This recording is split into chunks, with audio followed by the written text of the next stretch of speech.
Manufacturers को anti dumping duty पे करनी पड़ रही है। दरअसल हम बात कर रहे हैं जूट के प्रोडक्शन और एक्सपोर्ट को लेकर, जिसके लिए भारत और बांग्लादेश दुनिया के कुछ बड़े प्रोड्यूसर्स में से गिने जाते हैं। लेकिन 2017 से पहले तक भारतीय जूट मैन्युफैक्चरर्स को काफी दिक्कतों का सामना करना पड़ रहा था। अस्सलामुअलैकुम गाइस, उम्मीद है कि आप सब ठीक होंगे और आज हम बात करने वाले हैं इंडिया और बांग्लादेश के ट्रेड के बारे में। तो इस टाइम पे बांग्लादेश में कुछ चीज़ें जो थी वो इंडिया जा रही थी और उस पर कुछ एंटी डंप ड्यूटीज़ लगी है बांग्लादेश के लिए एंड इंडिया की तरफ से। अब इस एंटी डंप ड्यूटी के लिए बांग्लादेश को काफ़ी प्रॉब्लम्स आ सकती है इस चीज़ को लेके। तो हम इस ट्रेड के बारे में बात करेंगे कि बांग्लादेश को कितना नुकसान पड़ सकता है और कितनी चीज़ें महंगी हो सकती है। आइए स्टार्ट करते हैं, उम्मीद है कि आपको आज की वीडियो अच्छी लगी थी। स्टार्ट करते हैं। बांग्लादेश अब फिर से भारत से मदद चाहता है और इस बार इस मदद को जबरदस्ती लेने के लिए WTO का दरवाजा खटखटा रहा है।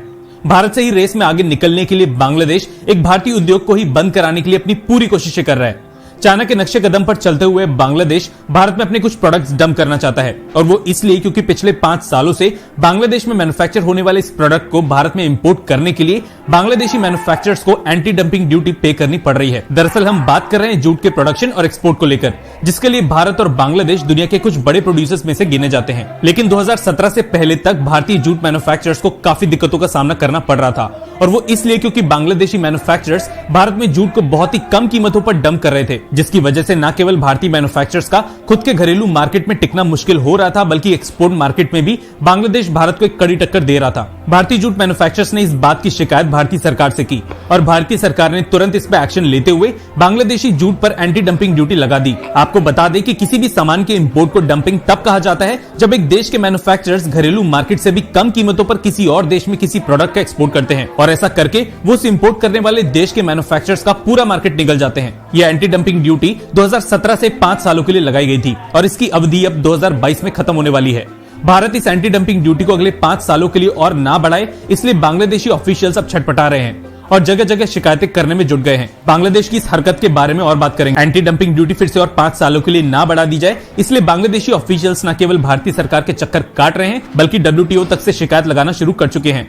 आपको बता दें कि 2017 में लगाई गई इस एंटी डंपिंग ड्यूटी की कीमत लगभग $19 से $352 प्रति टन के बीच है और ये ड्यूटी 2022 के जनवरी में खत्म होने जा रही है। भारतीय मैन्युफैक्चरर्स के कहने पे भारतीय सरकार ने इस एंटी डंपिंग ड्यूटी को और 5 सालों तक बढ़ाने के लिए इस पे जून के महीने से काम करना शुरू भी कर दिया है। बांग्लादेश ने WTO में भारत की ये शिकायत लगाई है कि एंटी डंपिंग ड्यूटी WTO के रूल्स को नजर में ना रखते हुए लगाई गई है और जूट को भी फ्री ट्रेड एग्रीमेंट के तहत शामिल करना चाहिए। और कमाल की बात यह है कि बांग्लादेश ने इस बात की धमकी तक दे दी है कि अगर भारत इस एंटी डंपिंग ड्यूटी को नहीं हटाता तो बांग्लादेश WTO की डिस्प्यूट सेटलमेंट बॉडी तक इस शिकायत को लेकर जाएगा।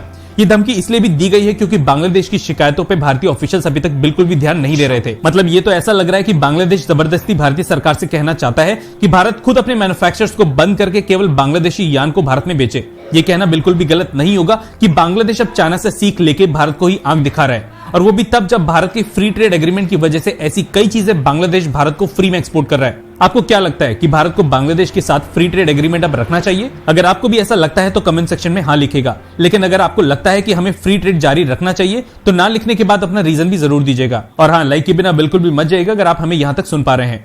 धन्यवाद, जय हिंद। तो अगर इस चीज़ को देखा जाए तो आप फ्री ट्रेड होना चाहिए बांग्लादेश और इंडिया के बीच में, क्योंकि यार देखो दोनों कंट्री के अगर बीच में इतने अच्छे पॉजिटिव हालात हैं तो फ्री ट्रेड होना चाहिए।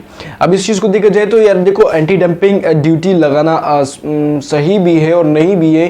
तो देखो अगर आपकी बहुत ज़्यादा ट्रेड हो रहा है, अरबों खरबों में हो रहा है मंथली या डेली, तो आपको लगाना चाहिए, बट एक लिमिटेड एडिशन में, मतलब कुछ लिमिटेड टाइम के लिए या कुछ लिमिट के लिए रखना चाहिए कि आपको पता हो कि यार इन महीनों में, साल के 12 महीनों में 6 महीने काम होता है और 6 महीने काम नहीं होता।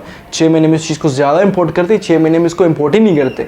तो उस 6 महीने में जब आप ज़्यादा इंपोर्ट करते तब आप ड्यूटी लगा लो। जब आप 6 महीने नहीं लगा रहे, मतलब 6 महीनों में कम चीज़ें आ रही, तो तब आप इंपोर्ट ड्यूटी को हटा सकते हो। ये आपके लिए बहुत बेटर वे हो सकता है कि आप 6 महीनों के लिए ड्यूटी को बढ़ा सकते हो और 6 महीने के लिए जब काम कम हो रहा है और आप ड्यूटी ज़्यादा लगा रहे हो तो उसमें मुश्किल हो जाएगा। तो ये चीज़ करना लाजमी है। अगर ये करोगे तो और भी अच्छा होगा। हाँ, अगर ये कि फ्री ट्रेड कर सकते हो तो फ्री ट्रेड कर लो। दोनों कंट्री के बीच में ताल्लुकात बहुत ज़बरदस्त है। दोनों कंट्री के बीच में अगर ताल्लुकात अच्छे तो फ्री ट्रेड ज़रूरी है। और मैन्युफैक्चर को ये नुकसान पड़ सकता है इंडियन साइड पे भी, बांग्लादेशी साइड पे भी, बट अगर आप फ्री ट्रेड नहीं कर सकते तो आप, मैंने जो तरीके बताया कि आप 6 महीने अगर काम है, 6 महीने में आप ड्यूटी बढ़ा सकते हो, 6 महीने में आप कम कर सकते हो, जिसमें दोनों साइडों पे किसी को भी ऊपर इतना ज़्यादा इफेक्ट नहीं करेगा और ज़्यादा इफेक्ट की वजह से दोनों कंट्री के ताल्लुकात में भी कशीदगी नहीं आएगी। तो आपको क्या लगता है कि एंटी डंपिंग ड्यूटी सही है या नहीं? कमेंट सेक्शन में राइट लिख के या नो लिख के। उम्मीद है कि आज की वीडियो आपको अच्छी लगी। अगर आज की वीडियो अच्छी लगी तो प्लीज़ लाइक करें, शेयर करें एंड चैनल को सब्सक्राइब करें।